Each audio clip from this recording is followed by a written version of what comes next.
Olá pessoal, um bom dia a todos. Sejam bem-vindos ao canal Sistema de Ensino Monte Carlo, esse canal feito para você, estudante do ensino público. Hoje mais uma aula para o nosso módulo de Geografia, onde vamos falar sobre a pirâmide etária brasileira. Essas últimas aulas de Geografia, nós estamos trabalhando essa constituição da população brasileira, tá?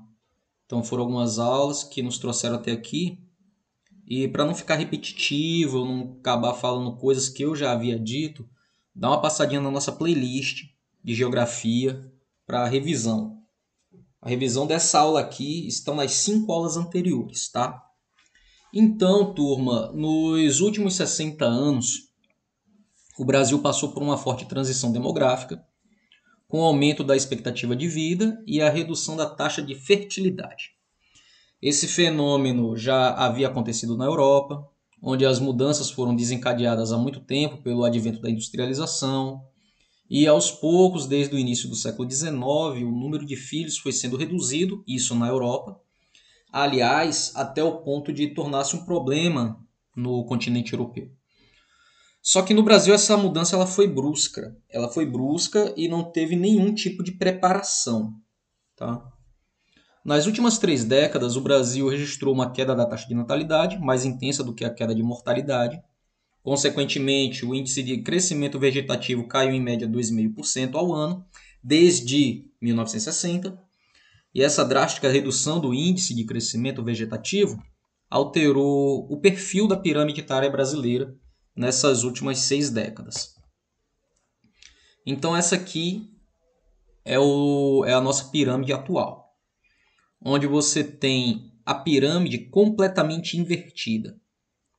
Invertida porque a base dela, que deveria ser composta por essa população até 29 anos, que seria a população base, início de produção, e o centro dela deveria ter o mesmo diâmetro, que seria a base produtiva, um centro ainda produtivo e o topo dela, que deveria ser essa categoria de 50 a 79 anos ou mais, onde aí nós teríamos uma economia equilibrada.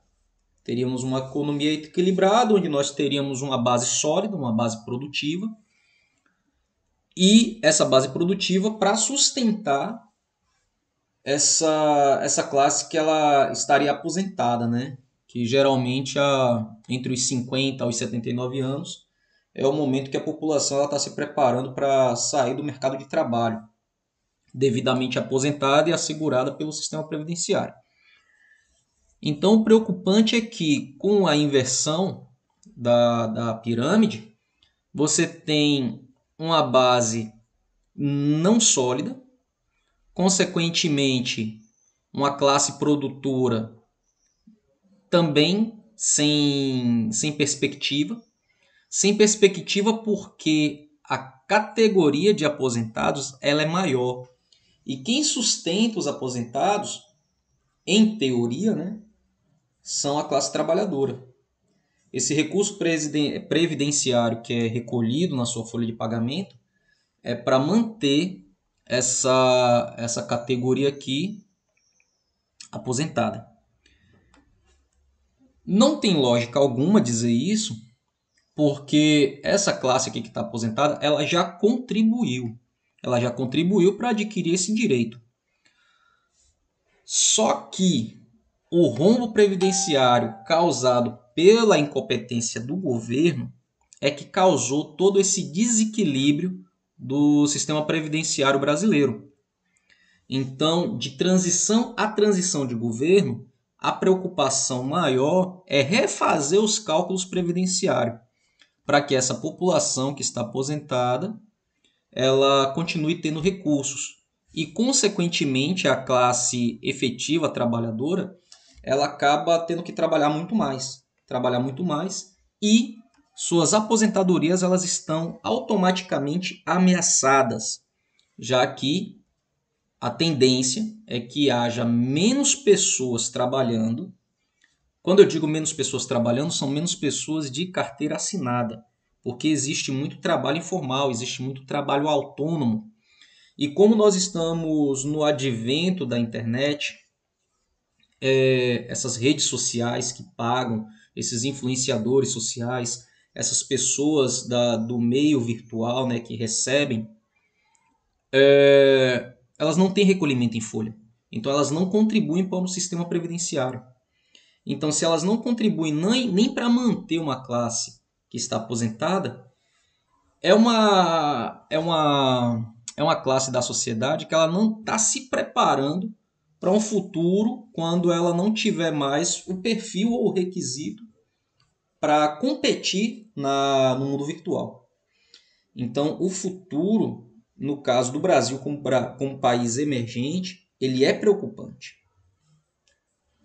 Ele é preocupante porque a baixa taxa de natalidade ela gera problemas econômicos e previdenciários a longo prazo. O aumento da expectativa de vida necessita de um sistema previdenciário forte, algo que não existe. E a faixa em idade produtiva, ela vive temerosa quanto ao futuro. Não existe garantia nenhuma de aposentadoria por conta da incompetência e da corrupção do próprio governo. Então, a composição da população por idade, até o início dos anos 80, ela tinha uma estrutura etária da população brasileira revelada pelos censos demográficos e vinham já demonstrando traços bem marcados de uma população predominantemente jovem, fruto de longas trajetórias de altas taxas de fecundidade do país, e essa característica ela está mudando, como eu mostrei lá na pirâmide. A análise da pirâmide etária deixa claro o rápido envelhecimento da população brasileira, dado que em 2000 a população superior a 65 anos atingiu 5,85% do total, isso em porcentagem, que já é um índice superior aos 4,83% de 91 e 4,1% de 1980. E esse fenômeno, evidentemente, gera sérios problemas na área da previdência social. Caso o envelhecimento da população continue ocorrendo, será preciso considerar novas formas de aposentadoria, uma vez que a população contribuinte deverá financiar um número maior de aposentados. E desse modo, constata-se que o aumento da população idosa é um dos fatores que contribui para aumentar o déficit das contas do país.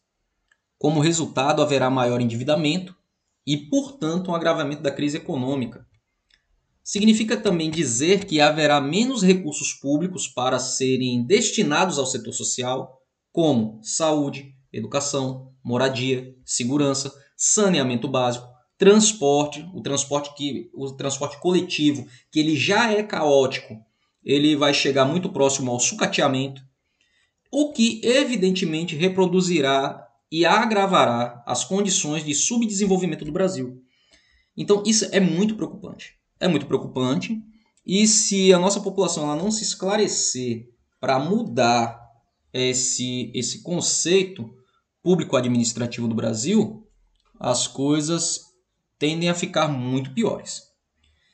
Turma, essa foi nossa videoaula de hoje. Espero que tenha sido rica e instrutiva, apesar do peso e da gravidade da matéria, da aula em si.